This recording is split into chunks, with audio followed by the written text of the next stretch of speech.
Witamy wszystkich serdecznie, wujek Rybol i Zdzisław Jurek, Zdzisław Jerzy, jak to woli. Dzisiaj chcieliśmy Wam troszeczkę poopowiadać o tych łowiskach no-kill. W sensie zobaczymy może na końcu o no-kill, ale w ogóle chciałbym Wam powiedzieć o jak zakłada się takie łowisko. Na to leci przez Indonezję, jak słyszycie, nie wiem czy słyszycie w tle. Jak zakłada się taki staw hodowlany. Nie będziemy wnikali we wszystkie szczegóły. Opowiem Wam pokrótce, jakie są rodzaje stawów. Wykupiemy sobie staw, dajmy na to, jakie są rodzaje stawów. Są stawy hodowlane, gdzie jest produkcja intensywna rybek przez zazwyczaj karpia, stawy rekreacyjne, stawy ozdobne i na takich stawach rekreacyjnych się dzisiaj skupimy. Co trzeba zrobić, żeby taki staw sobie wykopać, co nas czeka. O kosztach nie będę mówił, bo nie wiem teraz na dzień dzisiejszy jakie są koszta tam koparek i innych takich rzeczy. Powiem Wam, co musi taki dajmy na to przedsiębiorca, co musi zrobić człowiek, żeby zrobić łowisko wędkarskie. Bo dużo ludzi przyjeżdża sobie na ryby, zarzuca wędkę i o niczym więcej nie myśli, tylko mówi: o jak fajnie, drzewko nasadzone, tam toaleta, tam jakiś budynek, tam coś, ale nikt jeszcze, a później wyjeżdża i mówi: o, muszę tyle kasy płacić, żeby sobie tutaj powędkować. Teraz Wam powiem, dlaczego tak się dzieje i dlaczego ceny na łowiskach są. Myślę, że nie powiem Wam dokładnych cen, bo nie orientuję się, jakie są w tym roku, ale ceny na łowiskach muszą być troszkę wyższe, a teraz dowiecie się dlaczego. Dlaczego tak się dzieje.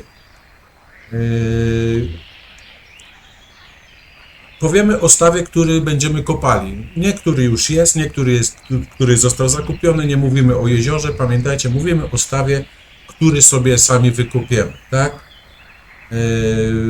Ogólnie nazwa, że staw to jest zbiornik, w którym pływają ryby.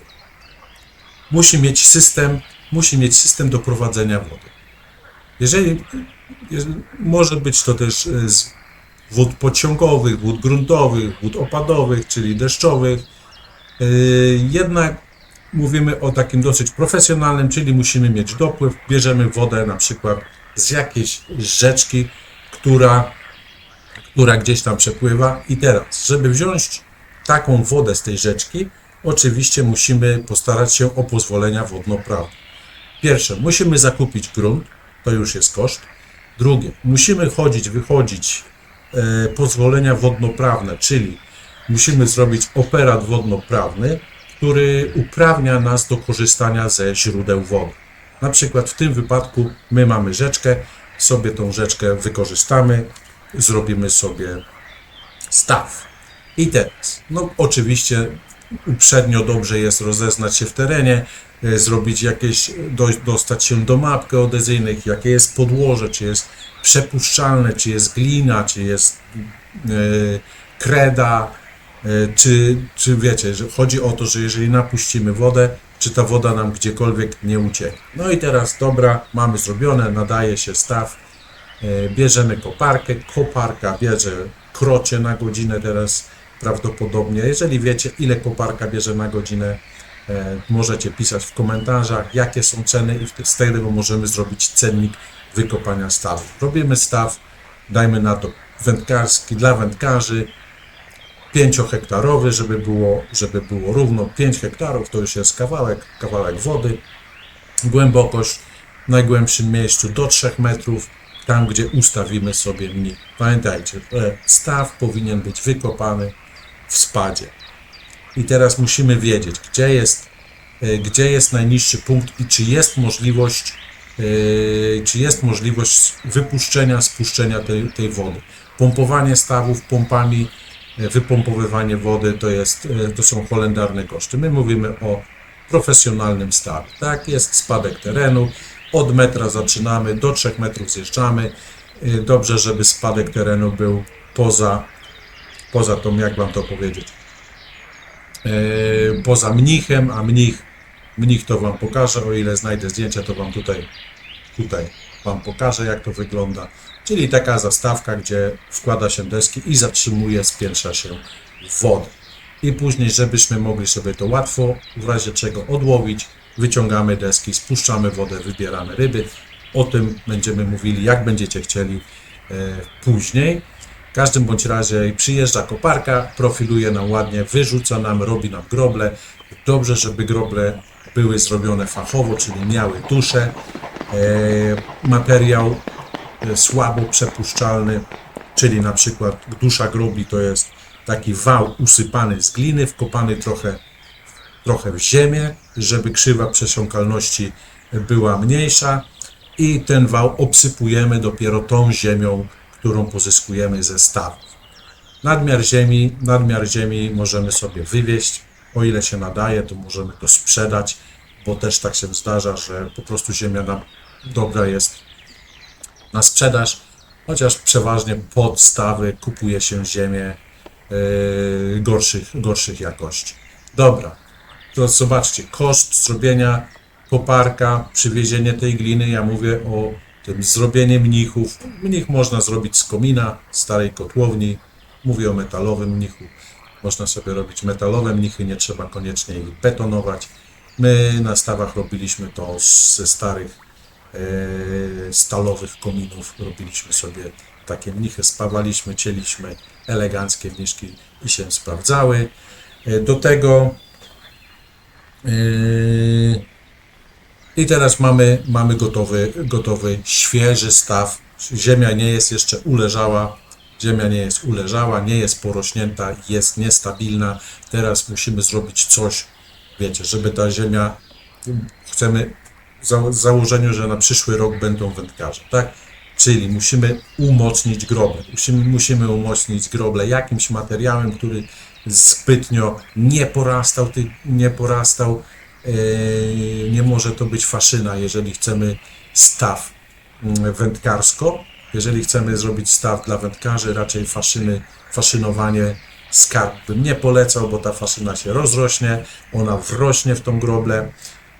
Później te habyzie będą wszędzie się rozpleniały i wędkarze będą mieli kłopoty z tego tytułu, ale można to zrobić na przykład na jakieś płyty betonowe, po prostu przyłożyć do skarpy profilowanej oczywiście, żeby ta ziemia nam się w pierwszym roku nie obsuwała za bardzo nie spłynęła po prostu z powrotem do stawu, tak? Najlepiej to jest tak właśnie, żeby tylko trochę wodę podlać, poczekać, aż ta ziemia się trochę, te groble się ułożą, wyprofilują, później tu dosypać, tam dosypać, zależnie od tego, gdzie będzie problem. Trochę się spieszę, wiecie, mówię, trochę się spieszę i mogę parę informacji pominąć, ale najważniejsze wam chcę powiedzieć, tak? No i teraz mamy już ten staw zrobiony, no to co jest potrzebne w stawie? Woda jest, pyk, stanowiska. Robimy stanowiska dla wędkarzy co 10 metrów. Różnie ludzie mają, zależnie jak.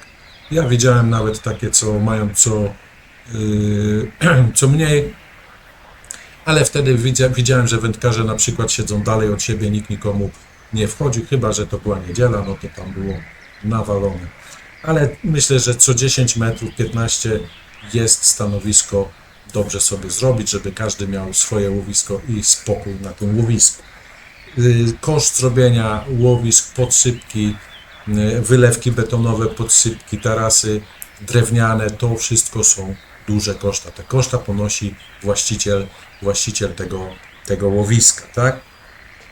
To są tak jakby, tu mówimy o kosztach jednorazowych, ale później są jeszcze koszta utrzymania łowiska. Za chwileczkę do tego dojdziemy. Czyli koszty jednorazowe, już wam powiedziałem, no i oczywiście płacimy podatek gruntowy, podatek, nie wiem czy teraz za wodę, czy tam te pozwolenia wodnoprawne, to wszystko się płaci.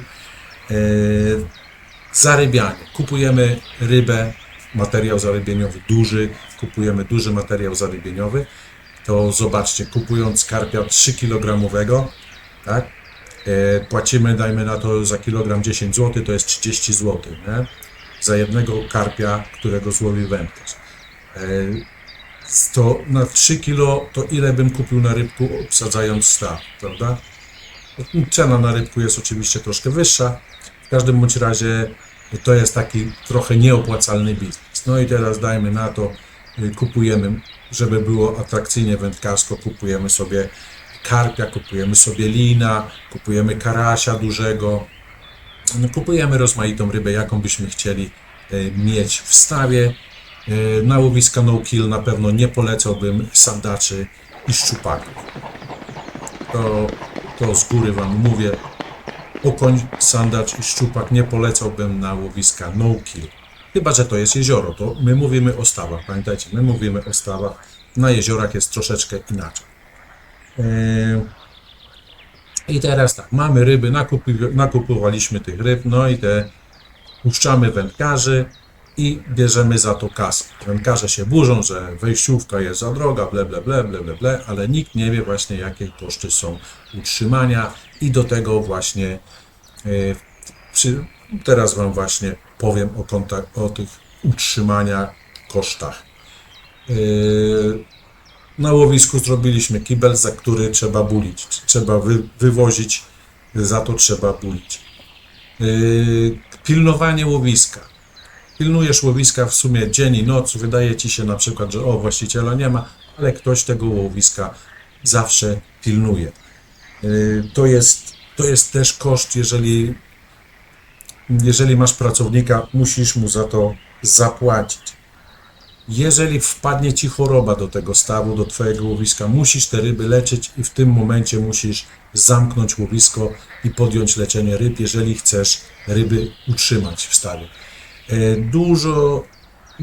Dużo łowisk jest niezamykanych, ryby są leczone, ryby mają w sobie antybiotyki. To się nie zagłębiam, to jest tylko indywidualna sprawa każdego. Normalnie powinna być kwarantanna, łowisko zamknięte do odwołania, kiedy przyjedzie weterynarz rybacki, ichtiolog i on stwierdzi, że ryby na przykład mogą być dalej eksploatowane, w sensie łowione i zjadane, tak?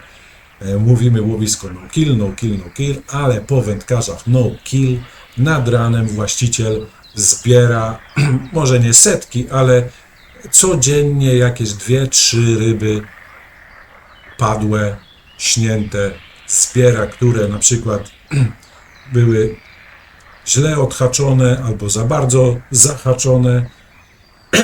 Przepraszam, ale coś mi mam w gardle. Nie tak się obchodzono z rybą i ta ryba po prostu tak czy inaczej ona śnie, zdycha i wypływa na przykład po 3-4 dniach.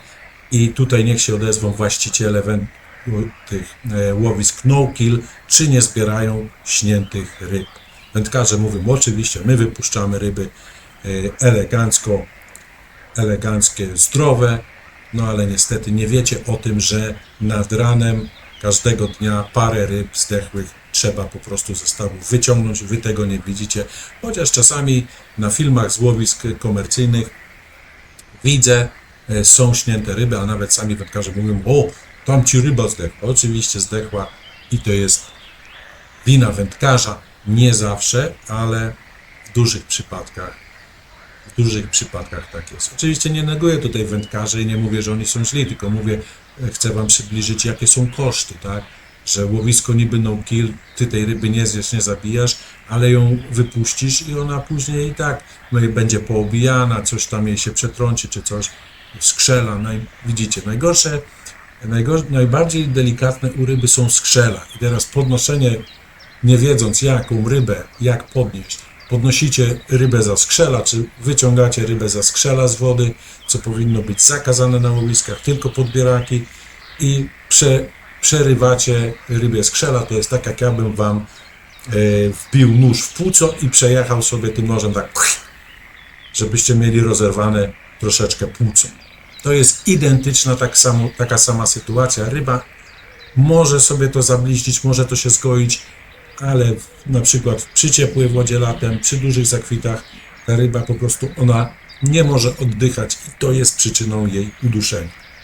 Także musicie na to uważać. Co tam jeszcze? Oczywiście wędkarze mówią, że my sypiemy tu tyle peletów, my sypiemy tu tyle peletu, tyle wszystkich zanęt, że właściciel ma karmienie ryb za darmo.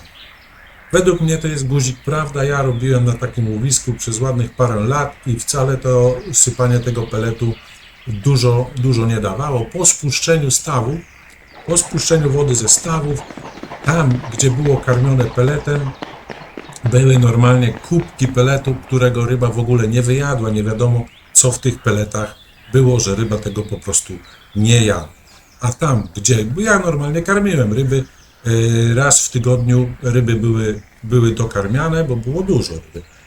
I tam, gdzie ja je karmiłem, tam były zwykłym zbożem, nie żadnymi granulatami. Tam były normalnie doły wybierane przez ryby na tym karmisku, tak? Wywóz śmieci, pozwolenie na ogniska, reklama w mediach, drewno na opał.